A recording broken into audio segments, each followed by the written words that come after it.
বিদ্যাসাগর ইউনিভার্সিটিতে philosophy honours নিয়ে যারা পড়ছো সেমিস্টার 6-এ, তোমাদের যে কোর পেপার রয়েছে CC13 এবং CC14, তোমরা জানো যে CC13-এর সাজেশান আমি আগেই দিয়ে দিয়েছি।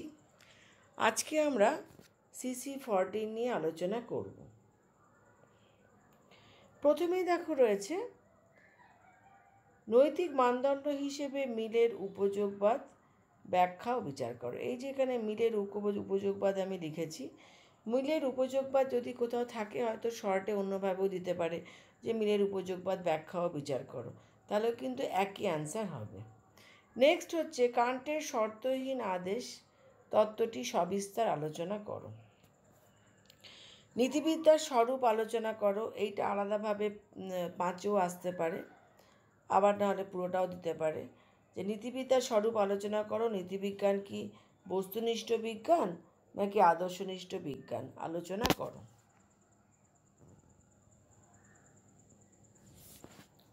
নেক্সট হচ্ছে শাস্তি সম্পর্কে সংশোধনমূলক তত্ত্বটি ব্যাখ্যা ও বিচার করো। তোমরা জানো যে শাস্তি সম্পর্কে 3টে মত আছে: সংশোধনমূলক মতবাদ, প্রতিশোধাত্মক মতবাদ, প্রতিরোধাত্মক মতবাদ। তা আমি এখানে দিয়েছি সংশোধনমূলক তত্ত্ব ব্যাখ্যা ও বিচার করো। নেক্সট হচ্ছে নৃকেন্দ্রিক নৈতিকতা বলতে কী বোঝায়। ব্যবহারিক নীতিবিদ্যার আলোচ্য বিষয় নৃকেন্দ্রিক নৈতিকতা নাকি অনৃকেন্দ্রিক নৈতিকতা আলোচনা করো। এখানেও কিন্তু যে পার্টগুলো রয়েছে এটা কিন্তু শুধু 5-এ আসতে পারে। এই যে পার্টটা রয়েছে, এই পুরো পার্টটাই কিন্তু 5-এ আসতে পারে।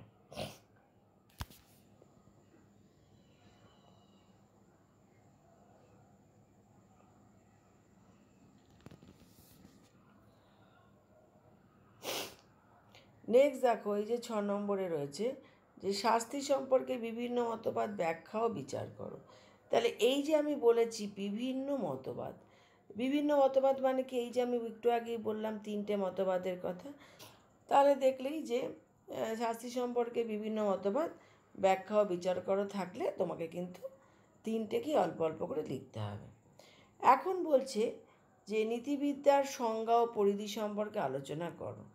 তো এখানে শুধু সংজ্ঞাও আসতে পারে, আবার পরিধিও দিতে পারে। যদি তোমার 5-এ থাকে, 5-এ পার্টে আলাদা আলাদা করে এক এক পদ দিতে পারে নীতিবিদ্যার সংজ্ঞা সম্পর্কে আলোচনা করো, কাজে অ্যান্সারটা সেইভাবে তৈরি করে রাখবে। নেক্সট হচ্ছে নৈতিকতা সম্পর্কে অ্যারিস্টটলের মত আলোচনা করো। নৈতিক বিচারের প্রকৃত বিষয়বস্তু কী? নৈতিক বিচারের প্রকৃত বিষয়বস্তু কী? সুখবাদ বলতে কী বোঝায়? এই যে কোশ্চেনগুলো রয়েছে, সুখবাদ বলতে কী বোঝায়, এইটুকু কিন্তু 5-এ আসতে পারে। আবার আলাদাভাবে আসতে পারে যে মনস্তাত্ত্বিক সুখবাদ ও নৈতিক সুখবাদের মধ্যে পার্থক্য দেখাও, এটাও তোমাকে আলাদাভাবে দিতে পারে। তাহলে সুখবাদ বলতে কী বোঝায়, এটা আলাদা 5-এ আসতে পারে। আবার মনস্তাত্ত্বিক সুখবাদ ও নৈতিক সুখবাদের মধ্যে পার্থক্য দেখাও, এটাও আলাদাভাবে 5-এ আসতে পারে। নেক্সট হচ্ছে নীতি কর্তব্যবাদ ব্যাখ্যা ও বিচার করো। নীতি কর্তব্যবাদ ব্যাখ্যা ও বিচার করো। কাজেই দেখলে যে তোমাদের 10-এর কোশ্চেন যেগুলো আছে সেগুলো কি কি আসতে পারে এবং তার মধ্যে কোনটা কোনটা 5-এ আসতে পারে সেগুলো কিন্তু আমি বলে দিলাম।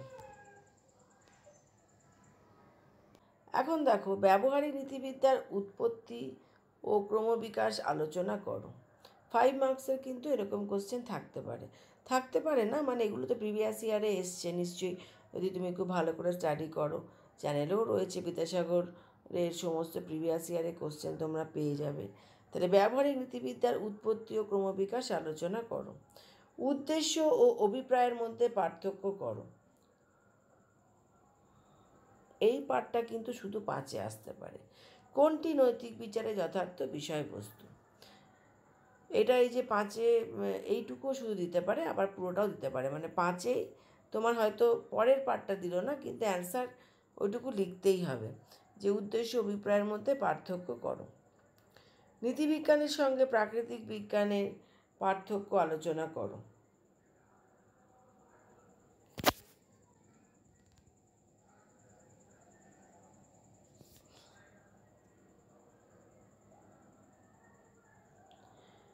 বেন্থাম ও মিলের নৈতিক মতবাদের মধ্যে মূল পার্থক্য আলোচনা করো। এখানে বেন্থাম ও মিলের নৈতিক মতবাদের মধ্যে মূল পার্থক্য আলোচনা করো। নেক্সট হচ্ছে প্রাণদণ্ড কি, শাস্তি হিসেবে প্রাণদণ্ড সমর্থনযোগ্য, আলোচনা করো। নেক্সট হচ্ছে সৎ ইচ্ছাই একমাত্র সৎ, কানকে অনুসরণ করে উক্তিটি তাৎপর্য আলোচনা করো। ঠিক আছে, তাহলে এগুলো খুব ভালো করে পড়বে, যে কোশ্চেনগুলোকে দিয়ে দিলাম এগুলো খুব ভালো করে পড়ো। আর তোমাদের এরপরে যার যা ডিএসসি আছে জানিও, সেই বুঝে চেষ্টা করব যে সাজেশান করে দেওয়া যায় কি না।